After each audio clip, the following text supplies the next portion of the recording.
റഷ്യക്കെതിരെ കാഞ്ചി വലിച്ച് യൂറോപ്യൻ രാജ്യങ്ങൾ കരിങ്കടലിൽ ബാരിക്കേഡ് തീർത്തിരിക്കുന്നു എന്ന തരത്തിലുള്ള റിപ്പോർട്ടാണ് ഇപ്പോൾ ഈ മേഖല കേന്ദ്രീകരിച്ചുകൊണ്ട് പുറത്തു വന്നുകൊണ്ടിരിക്കുന്നത്. കരിങ്കടലിൽ അപ്പാടെ വളഞ്ഞിരിക്കുന്ന രീതിയിലാണ് നാറ്റോ സഖ്യത്തെയും അല്ലെങ്കിൽ യൂറോപ്യൻ സൈനിക സഖ്യത്തെയൊക്കെ കാണാൻ വേണ്ടി സാധിക്കുന്നത്. അഥവാ ഈ മേഖല കേന്ദ്രീകരിച്ചുകൊണ്ട് റഷ്യക്ക് നേരെ ആക്രമണം നടത്താൻ ഏതെങ്കിലും തരത്തിൽ യൂറോപ്യൻ രാജ്യങ്ങൾ പദ്ധതി ഉണ്ടാക്കിയിരിക്കുന്നു എന്നാണ് ഇതിൻ്റെ കൂടെ കൂട്ടി വായിക്കാൻ സാധിക്കുക എന്നതാണ് ഈ വിഷയവുമായിട്ട് ബന്ധപ്പെട്ട് നമുക്ക് മനസ്സിലാക്കാൻ വേണ്ടി സാധിക്കുന്നത്. ഉക്രൈനെ സംരക്ഷിക്കാൻ വേണ്ടി ഏത് കടുത്ത രീതിയിലുള്ള പ്രയോഗങ്ങളും തങ്ങളുടെ ഭാഗത്തുനിന്ന് ഉണ്ടാകും എന്ന് ഇതിൻ്റെ ഇടയിൽ തന്നെ യൂറോപ്യൻ രാജ്യങ്ങളെ പ്രതിനിധീകരിച്ചുകൊണ്ട് പറയപ്പെട്ടിരുന്നു. അതിൻ്റെ ഭാഗമായിട്ടാണ് റഷ്യക്ക് നേരെ മുഖം തിരിച്ചുകൊണ്ടാണ് യൂറോപ്യൻ രാജ്യങ്ങളുടെ പര്യവേഷം തുടങ്ങിയിരിക്കുന്നത്. ആ മേഖല അപ്പാടെ ഇങ്ങനെ തന്നെ ഒരു യുദ്ധസമാന സാഹചര്യങ്ങളെല്ലാം കരിങ്കടൽ കേന്ദ്രീകരിച്ചുകൊണ്ട് ഉണ്ട് എന്ന് മനസ്സിലാക്കാൻ വേണ്ടി സാധിക്കുകയാണ്. പറയുന്ന കാര്യം ഇങ്ങനെയാണ്: ജർമ്മനി ആരോ 3 എന്ന വ്യോമ പ്രതിരോധ സംവിധാനം വിന്യസിച്ചിരിക്കുന്നു അവരുടെ പരമാവധി അതിർത്തി മേഖലകളിലെല്ലാം. ആരോ 3 എന്ന് പറയുന്നത് ഇസ്രായേൽ നിർമ്മിത പ്രതിരോധ സംവിധാനമാണ്, ബാലിസ്റ്റിക് മിസൈൽ പ്രതിരോധ സംവിധാനമാണ് ഈ പറയപ്പെടുന്ന ആരോ 3. അത് ഇസ്രായേലിൽ നിന്ന് വാങ്ങിയതായിരിക്കാം, അതല്ലെങ്കിൽ ഇസ്രായേൽ കൊടുത്തതായിരിക്കാം. അങ്ങനെയെങ്കിൽ ഇവിടെ ഒരു യുദ്ധസമാന സാഹചര്യങ്ങൾ ഉണ്ടാവുകയാണെങ്കിൽ യൂറോപ്യൻ രാജ്യങ്ങളെ നേരിട്ട് കൊണ്ട് ഇസ്രായേൽ സൈനികമായിട്ട് സഹായിക്കും എന്ന കാര്യം ഏറെക്കുറെ ഉറപ്പാണ്. ഇതിന് അവർ പറയുന്ന ന്യായീകരണം അത് ചില വിശദീകരണത്തിൻ്റെ ഭാഗത്തൊക്കെ കാണാൻ വേണ്ടി സാധിക്കുന്നു. റഷ്യക്ക് ഇറാൻ സഹായിക്കുന്നുണ്ട് ഇത്ര മിസൈൽ സംവിധാനങ്ങൾ വെച്ചുകൊണ്ട്. അവർക്ക് ഇവരെ സഹായിക്കാൻ വേണ്ടി പറ്റുമെങ്കിൽ ഞങ്ങൾക്ക് എന്തുകൊണ്ട് യൂറോപ്യൻ രാജ്യങ്ങളെ സഹായിച്ചുകൂടാ എന്നുള്ളതാണ്. ഇറാൻ്റെ കൈവശത്തിൽ പ്രതിരോധ സംവിധാനങ്ങൾ കുറവാണ്, പക്ഷേ ശക്തമായിരിക്കുന്ന മിസൈൽ സംവിധാനം സജീവമാണ്.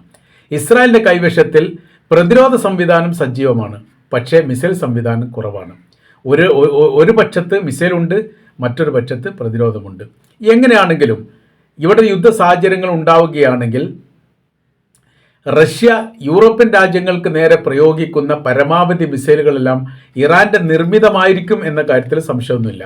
അതുകൊണ്ടാണ് വലിയ ശക്തമായിരിക്കുന്ന പ്രതിരോധ സംവിധാനം ജർമ്മനിയുടെ ഭാഗങ്ങളിൽ ഉണ്ട് എന്നതാണ് ആദ്യത്തെ റിപ്പോർട്ട്. എന്നാൽ പല യൂറോപ്യൻ രാജ്യങ്ങളിലും ഇത് കാണാം, അതേപോലെ തന്നെ മാത്രമേ ജർമ്മനിയിൽ ഉള്ളൂ എന്നും കാണാൻ വേണ്ടി സാധിക്കുന്നു.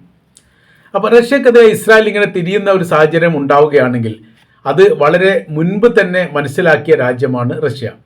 അതുകൊണ്ടാണ് ഈ 12 ദിന യുദ്ധവുമായിട്ട് ബന്ധപ്പെട്ട് വലിയ രീതിയിലുള്ള പ്രതിരോധ സംവിധാനങ്ങളെല്ലാം അവസാന ഘട്ടത്തിൽ യുദ്ധം തുടങ്ങി ഏകദേശം 6 ദിവസം കഴിഞ്ഞതിന് ശേഷം ഇറാന് റഷ്യ നൽകിയത്. റഷ്യ മാത്രമല്ല, ചൈന നൽകിയിട്ടുണ്ട്. 2 രീതിയിൽ അതിന് രാഷ്ട്രീയ വൃത്തങ്ങൾ വിശദീകരിക്കുന്നു. അതിലൊന്ന്, അവരുടെ കൈവശത്തിലുള്ള പ്രതിരോധ സംവിധാനത്തിന് ശക്തി എത്രത്തോളം ഉണ്ട് എന്ന് പരിശോധിക്കാനുള്ള ഒരു സുവർണാവസരമായിട്ട് റഷ്യയും ചൈനയും ഇത് ഉപയോഗപ്പെടുത്തിയിട്ടുണ്ട് എന്നുള്ളതാണ്. അത് ചൈനയുടേത് അതിശക്തമായിരിക്കുന്ന പ്രതിരോധ സംവിധാനമാണ് എന്ന് തെളിയുകയും ചെയ്തു. ഇതിലിപ്പോൾ ഇറാനെ സംബന്ധിച്ചിടത്തോളം അവർ ആരുടെ പ്രതിരോധ സംവിധാനം കിട്ടിയാലും അവർ വാങ്ങും. കാര്യം എന്ന് പറഞ്ഞാൽ ഇസ്രായേലിനെ പ്രതിരോധിച്ച് നിർത്തുക എന്നുള്ളത് ഇറാനെ സംബന്ധിച്ചിടത്തോളം പ്രയാസമാണ്. യുദ്ധം ചെയ്യുക എന്നുള്ളത് ഇറാനെ സംബന്ധിച്ചിടത്തോളം പ്രശ്നമേ അല്ല. അതുകൊണ്ടാണ് ശക്തമായിരിക്കുന്ന യുദ്ധങ്ങൾ ഇസ്രായേലിന് നേരെ ഉണ്ടായത്.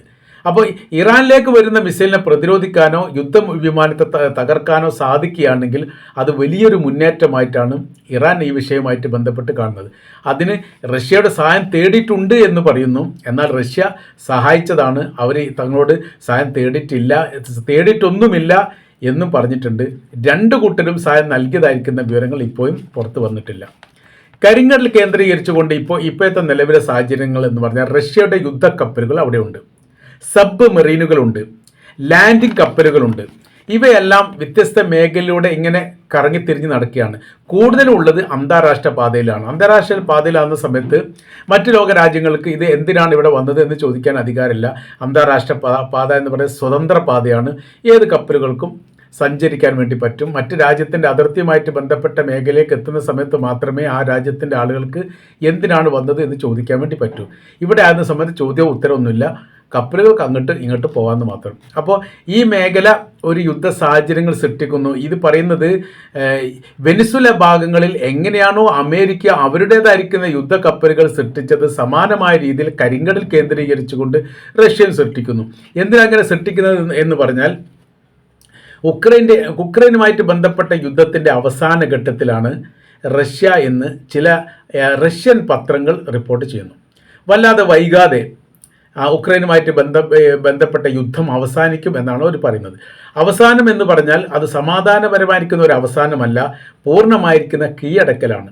കുറഞ്ഞൊരു ഭാഗം മാത്രം 55 മുതൽ 65% നിലവിൽ ഉക്രൈൻ്റെ നിയന്ത്രണങ്ങൾ റഷ്യയുടെ കൈവശത്തിലാണ് എന്ന് അവർ അവകാശപ്പെടുന്നു. കുറഞ്ഞ ഭാഗങ്ങൾ ഒഴിച്ച് ബാക്കിയെല്ലാം തങ്ങളുടെ കൈവശത്തിലാണെന്ന് ഉക്രൈനും പറയുന്നു. രണ്ടെണ്ണത്തിൻ്റെയും കൃത്യമായിരിക്കുന്ന റിപ്പോർട്ട് പുറത്ത് യഥാർത്ഥത്തിൽ ഇപ്പോൾ വരുന്നില്ല എന്നുള്ളതാണ് യാഥാർത്ഥ്യം. സൈനികരുടെ ഭാഗത്ത് യുദ്ധവുമായിട്ട് ബന്ധപ്പെട്ട വിഷയങ്ങൾ ഉണ്ടാകുമ്പോൾ സൈനികർ എന്താണോ പറയുന്നത് ആ പറയുന്ന കാര്യമാണ് പത്രക്കാർ റിപ്പോർട്ടായിട്ട് വെക്കുക. അതല്ലാത്ത രീതിയിൽ ആ യുദ്ധ മേഖലയിൽ പോയിട്ട് റിപ്പോർട്ട് തയ്യാറാക്കുക എന്ന് പറഞ്ഞാൽ വലിയ പ്രയാസമാണ്. അങ്ങനെ ചരിത്രത്തിൽ ഏറ്റവും കൂടുതൽ യുദ്ധമുഖത്ത് കയറിയിട്ട് റിപ്പോർട്ട് തയ്യാറാക്കിയത് ഗസയിൽ മാത്രമേ ഉള്ളൂ. 260ഓളം വ്യത്യസ്തമായിരിക്കുന്ന അന്താരാഷ്ട്ര മീഡിയ പത്ര റിപ്പോർട്ടർമാർ അവിടെ കൊല്ലപ്പെട്ടിട്ടുണ്ട്. ഇസ്രായേൽ കൊലപ്പെടുത്തിയത് 260 പേരോളം ഉണ്ട് എന്നാണ് കണക്കാക്കുന്നത്. അങ്ങനെ യുദ്ധമുഖത്ത് പോയിട്ട് റിപ്പോർട്ട് ചെയ്യാമെന്ന് പറയുന്നത് അപൂർവമായിട്ടാണ്. അമേരിക്ക ഇറാഖുമായിട്ട് യുദ്ധം ഉണ്ടായിരുന്ന സമയത്ത് ഏതെങ്കിലും ഒരു ഈ അന്താരാഷ്ട്ര മീഡിയക്കാർ വെടിവെച്ച് മരണപ്പെട്ടതായിരിക്കുന്ന റിപ്പോർട്ട് പുറത്തു വന്നിട്ടില്ല. അങ്ങനെ അപൂർവമായിട്ടാണ് പ്രാദേശിക ചാനലൊക്കെ ഏതെങ്കിലും വന്നിട്ടുണ്ടെങ്കിൽ തന്നെ. അപ്പോൾ അവിടെ അത് വരാത്തതിൻ്റെ പ്രധാനമായിരിക്കുന്ന കാര്യം എന്ന് പറയുന്നത് ഇറാഖിൻ്റെ സൈനികർ ഒരിക്കലും മീഡിയക്കാരെ കൊല്ലില്ല, അമേരിക്കയുടെ സൈനികർക്ക് കൊല്ലേണ്ട ആവശ്യമില്ല. കാര്യം BBC, റോയിട്ടേഴ്സ് പോലെയുള്ള അന്താരാഷ്ട്ര മീഡിയയിലെ റിപ്പോർട്ടർമാർ ഒന്നടങ്കം അമേരിക്കയുടെ ടാങ്കിലാണ് യാത്ര ചെയ്യുന്നത്. അത് ബസറിലാണെങ്കിലും ബാഗ്ദാദിലാണെങ്കിലും ഒക്കെ അവരുടെ യുദ്ധ ടാങ്കിൽ ഇരുന്ന് സുരക്ഷിതമായിട്ടാണ് റിപ്പോർട്ട് കാര്യങ്ങൾ തയ്യാറാക്കുന്നത്. അതുകൊണ്ട് തന്നെ അമേരിക്കക്കും അമേരിക്കയുടെ സൈനികരും എന്താണോ പറയുന്നത് അത് തന്നെയാണ് ആ കാലഘട്ടത്തിലൊക്കെ ലോകം കേട്ടത്. സോഷ്യൽ മീഡിയ സജീവമാകാത്ത കാലമായതിനാലും അൽ ജസീറ പോലെയുള്ള ചാനലുകൾ വലിയ രീതിയിലുള്ള സാന്നിധ്യം ഇല്ലാത്ത ഒരു കാലമായതിനാലൊക്കെ അമേരിക്കയുടെ കീഴിലുള്ള അല്ലെങ്കിൽ അമേരിക്കയുടെ താല്പര്യങ്ങൾ സംരക്ഷിക്കപ്പെടുന്ന അന്താരാഷ്ട്ര മീഡിയകളുടെ റിപ്പോർട്ടുകൾ മാത്രം ലോകം കേൾക്കുകയും സദ്ദാം ഹുസൈനെ പിടികൂടുന്നതിന് മുമ്പ് പിടികൂടിയിട്ടുണ്ട്, കൊല്ലപ്പെട്ടിട്ടുണ്ട്, രാജ്യം വിട്ടിട്ടുണ്ട്, മക്കൾ ഇവിടെ കാണാനില്ല, അങ്ങനെ പലതരത്തിലുള്ള കിംവദന്തികളൊക്കെ റിപ്പോർട്ടായി പുറത്തു വന്നിരുന്നു. അതിൻ്റെ കാര്യം എന്ന് പറഞ്ഞാൽ ഇറാഖിൻ്റെ ടെലിവിഷൻ വാർത്താ വിനിമയ മേഖല അപ്പാടെ തകർത്തിരുന്നു അമേരിക്ക. അതുകൊണ്ട് അവരുടെ ഭാഗത്തുനിന്ന് റിപ്പോർട്ടും അവരുടെ കാര്യത്തിലുള്ള പ്രസ്താവനകളൊന്നും പുറത്ത് വന്നിട്ടില്ല എന്ന് ചുരുക്കം. ഇപ്പോൾ ഇറാനുമായിട്ട് യുദ്ധം ഇസ്രായേൽ നടത്തിയ സമയത്ത് രണ്ടാം ഘട്ടത്തിൽ ഇസ്രായേൽ ആക്രമിച്ചത് ഇറാൻ്റെ ടെലിവിഷനെയാണ്. ദേശീയ ടെലിവിഷൻ തകർത്തു എന്ന് പറയുന്നതിൻ്റെ ഉദ്ദേശകാര്യം അവിടെ നിന്ന് റിപ്പോർട്ടുകൾ ലോകം കേൾക്കാൻ പാടില്ല, ലോകം അറിയാൻ പാടില്ല എന്നുള്ളത് കൊണ്ട് തന്നെയാണ് എന്ന് നമുക്കറിയാവുന്നതാണ്. അപ്പോൾ അത് ഈ സാധാരണഗതിയിൽ ഇത്തരം പ്രവൃത്തികളൊക്കെ ചെയ്യാറുള്ളതാണ്. അപ്പോൾ നമ്മൾ പറയുന്ന വിവരം കരിങ്കടലുമായിട്ട് ബന്ധപ്പെട്ട വിഷയത്തിൽ നാറ്റോ രാജ്യങ്ങളാൽ ചുറ്റപ്പെട്ടിരിക്കുന്ന ഒരു കടലാണ് കരിങ്കടൽ എന്ന് പറയുന്നത്. തുർക്കി, റൊമേനിയ, ബൾഗേറിയ പോലെയുള്ള രാജ്യങ്ങളിൽ എന്തെങ്കിലും സംഘർഷ വിഷയങ്ങൾ ഉണ്ടാകുന്ന സമയത്ത് അന്താരാഷ്ട്ര തലത്തിൽ ഇത് സാരമായിട്ട് ബാധിക്കും, അത് റഷ്യയും ബാധിക്കും എന്നാണ് കണക്കൂട്ടുന്നത്. അപ്പോൾ തുർക്കിയുമായിട്ട് ബന്ധപ്പെട്ട വിഷയം ഇപ്പോൾ യഥാർത്ഥത്തിൽ ഇസ്രായേലുമായിട്ട് ബന്ധപ്പെട്ട് നിലനിൽക്കുന്നുണ്ട്. അതിൻ്റെ വൈസ്ഫുരണത എല്ലാം യഥാർത്ഥത്തിൽ റഷ്യ അനുഭവിക്കേണ്ട ഒരു സ്ഥിതിയിലേക്ക് വരും. കാര്യം അത് കരിങ്കടലുമായിട്ട് ബന്ധപ്പെട്ട മേഖലയാണ് എന്നതിനാൽ, അത് അല്ലെങ്കിൽ നാറ്റോ സഖ്യവുമായിട്ട് ബന്ധപ്പെട്ട മേഖല ആയതിനാൽ. നാറ്റോയുമായിട്ട് ബന്ധപ്പെട്ട വിഷയത്തിൽ ഏതെങ്കിലും രാജ്യത്ത് ഒരു പ്രശ്നം ഉണ്ടാകുന്ന സമയത്ത് മറ്റ് എല്ലാ രാജ്യങ്ങളും സംയുക്തമായ രീതിയിൽ അവർക്ക് സഹായം നൽകിക്കൊണ്ട് സംരക്ഷിക്കുന്ന ഒരു പ്രവൃത്തി ഉണ്ടാകും. അത് ഉക്രൈനുമായിട്ട് ബന്ധപ്പെട്ട വിഷയത്തിൻ്റെ ആരംഭം എന്ന് പറയുന്നത് തന്നെ നാറ്റോയിൽ സഖ്യം ചേരുന്നതുമായി ബന്ധപ്പെട്ട വിഷയമാണ്. അത് അനുവദിക്കില്ലെന്ന് റഷ്യ പറയുന്നു. അത് അവർ മുൻപേ അപേക്ഷ നൽകിയതാണ് എന്ന് നാറ്റോ പറയുന്നു. അതാണ് യുദ്ധത്തിലേക്ക് എത്തിച്ചിരിക്കുന്ന പ്രധാനമായിരിക്കുന്ന കാരണം. അപ്പോൾ ഇവിടെ മറ്റൊരു വിഷയം ഇപ്പോൾ ചർച്ച ചെയ്യപ്പെട്ടത് ആരോ 3 എന്ന് പറഞ്ഞാൽ ആരോ 2, ആരോ 3 എന്നൊക്കെ പറയുന്നത് ഇസ്രായേലിൻ്റെ ബാലിസ്റ്റിക് പ്രതിരോധ മിസൈലാണ്. ഇത്രയും ശക്തമായിരിക്കുന്ന ബാലിസ്റ്റിക് പ്രതിരോധ മിസൈലാണ് ജർമ്മനിക്ക് നൽകിയത്. എന്നാൽ ചോദ്യം ഇതാണ്, ഇറാൻ വലിയ ശക്തമായ രീതിയിലുള്ള മിസൈൽ ആക്രമണം ഇസ്രായേൽ നടത്തിയ സമയത്ത് എന്തുകൊണ്ട് ഈ പറയപ്പെട്ട ആരോ 3 ഉപയോഗിച്ചുകൊണ്ട് പ്രതിരോധിക്കാൻ വേണ്ടി സാധിച്ചിട്ടില്ല? അതിൻ്റെ കാര്യം അവർ പറയുന്നത് ബഹിരാകാശത്തിൻ്റെ അതിർത്തി മേഖല, അത് ഏറ്റവും ഉയർന്ന മേഖലയിൽ വെച്ചിട്ടുള്ള ഈ മിസൈലിനെയാണ് പ്രതിരോധിക്കാൻ വേണ്ടി ആരോത്രയ്ക്ക് സാധിക്കുക. ഇറാൻ എന്ന് പറഞ്ഞാൽ ഒരു മിസൈൽ, അതായത് ബാലിസ്റ്റിക് മിസൈൽ പ്രതിരോധ സംവിധാനത്തിൻ്റെ പേരാണ് ആരോത്രി. ഇറാൻ ബാലിസ്റ്റിക് മിസൈൽ ഉപയോഗിച്ചിട്ടുണ്ട്, സാധാ മിസൈൽ ഉപയോഗിച്ചിട്ടുണ്ട്.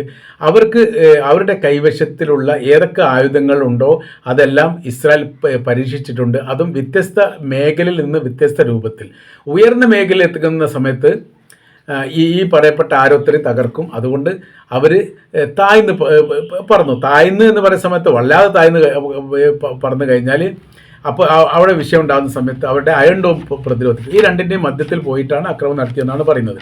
അപ്പോൾ ആയുധ കാര്യങ്ങളും സംവിധാനങ്ങളും എല്ലാം ഇസ്രായേലിൻ്റെ കൈവശത്തിൽ ഉണ്ടായിട്ട് പോലും ആ രാജ്യത്തെ സംരക്ഷിക്കാൻ അവർക്ക് തന്നെ സാധിച്ചിട്ടില്ല എന്ന് ചുരുക്കം. നമ്മൾ പറഞ്ഞു വരുന്ന വിഷയം ഈ കരിങ്കടൽ കേന്ദ്രീകരിച്ചുകൊണ്ട് നാറ്റോ സഖ്യം വലിയ രീതിയിൽ ആയുധ സംവിധാനം ഉണ്ടാക്കുന്നൊരു സാഹചര്യം വന്നാൽ തീർച്ചയായിട്ടും ശക്തമായിരിക്കുന്ന തിരിച്ചടി തങ്ങളുടെ ഭാഗത്തും ഉണ്ടാകുമെന്ന് റഷ്യയും പറഞ്ഞിരിക്കുന്നു. അത് ആണവായുധം പ്രയോഗിക്കുന്നിടത്തേക്ക് എത്തില്ല എന്ന് ഉറപ്പ് പറയാൻ സാധിക്കില്ല എന്ന് ഗവൺമെൻറ്റിൻ്റെ പ്രതിനിധി, അതായത് റഷ്യൻ ഗവൺമെൻറ് പ്രതിനിധി പറഞ്ഞതോടുകൂടി ഈ മേഖല വലിയ രീതിയിലുള്ള സംഘർഷത്തിലേക്ക് എത്താനുള്ള സാധ്യതകൾ രാഷ്ട്രീയ നിരീക്ഷകർ ഈ വിഷയവുമായിട്ട് ബന്ധപ്പെട്ട് വിലയിരുത്തുകയാണ്.